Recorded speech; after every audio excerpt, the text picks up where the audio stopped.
वर्षों पुरानी घटना है। दानापुर रेल मंडल में एक झगड़ालू किस्म का कर्मी मोहन सिंह ट्रांसफर होकर आया।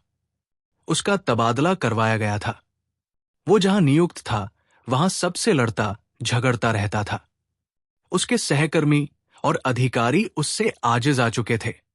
उनकी कई शिकायतों के बाद उसका तबादला किया गया था।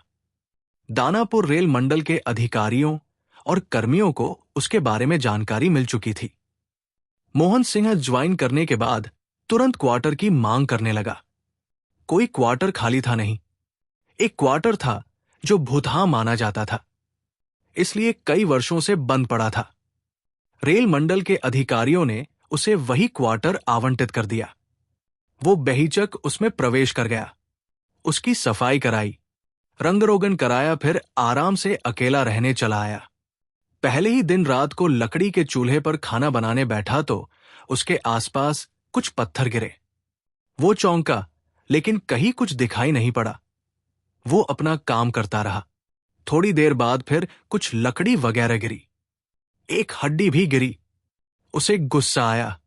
चीख कर गाली बकते हुए, बाला कौन है रे हरामजादे, हिम्मत है तो सामने आ तो तुझे बताओ।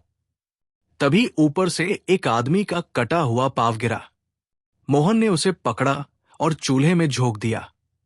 बोला अबा साले। जोरों से हंसने की आवाज आई और एक आदमी सामने आ खड़ा हुआ।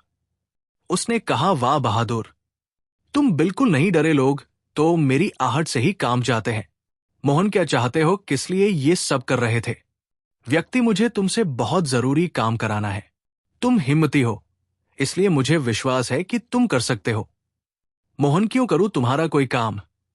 मुझे इससे क्या फायदा होगा?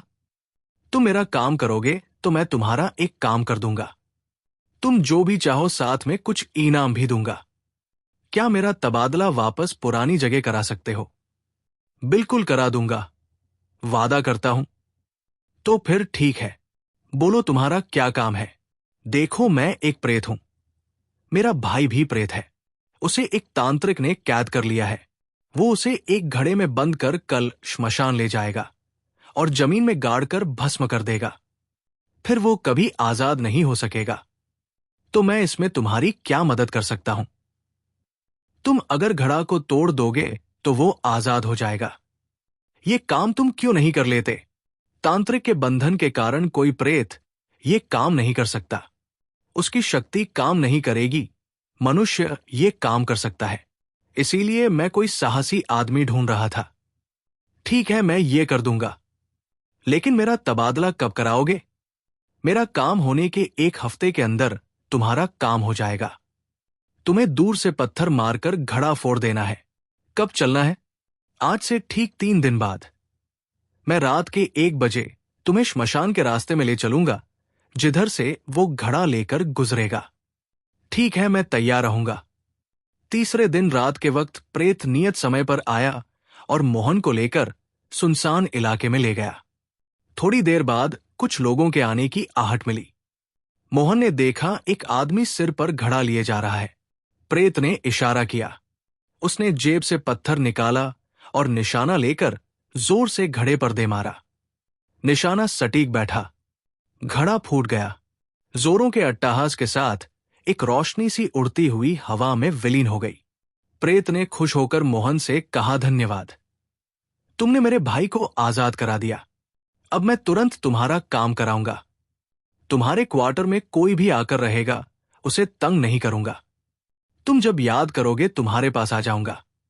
अगले दिन रेल मंडल के कार्मिक विभाग के अधिकारी के पास प्रेत पहुंचा और मोहन का तबादला करने को कहा। अधिकारी ने आनाकानी की और पूछा कि तुम कौन हो? तुम्हारी पैरवी क्यों सुनूं? प्रेत ने कहा कि सोच विचार कर लीजिए, मैं फिर मिलूंगा। इसके बाद वो गायब हो गया। अधिकारी हैरान रह गया कि वो अचानक गायब कैसे हो गया। उसी रात अधिकारी जब अपने क्वार्टर में सोया हुआ था, प्रेत ने उसे झकझोर कर उठाया। वो भौंचक रह गया। प्रेत, तुम्हारे घर के दरवाजे खिड़कियां सब बंद हैं। फिर भी मैं अंदर आ गया। इसी तरह चला भी जाऊंगा। समझे मैं कौन हूं? मैं कुछ भी कर सकता हूं। जिंदा रहना चाहते हो तो मेरी बात माननी ही पड़ेगी।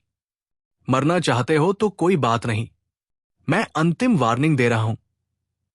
कल उसका तबादला का आर्डर निकलेगा नहीं तो परसों तुम्हारी अर्थी निकलेगी। सोच लो क्या करना है। और वो गायब हो गया। अधिकारी मारे भय के कांपने लगा। रात भर नींद नहीं आई। सुबह ऑफिस पहुंचा तो सबसे पहले तबादला का लेटर तैयार कराया। इधर सुबह के वक्त जब मोहन सिंह उठा तो बिस्तर पर 10,000 रुपयों की गड्डी दिखाई पड़ी। वो समझ गया कि उसका इनाम है। ऑफिस पहुंचा तो पता चला कि उसका तबादला आदेश निकल चुका है। वो वापस धनबाद रेल मंडल भेजा जा रहा है।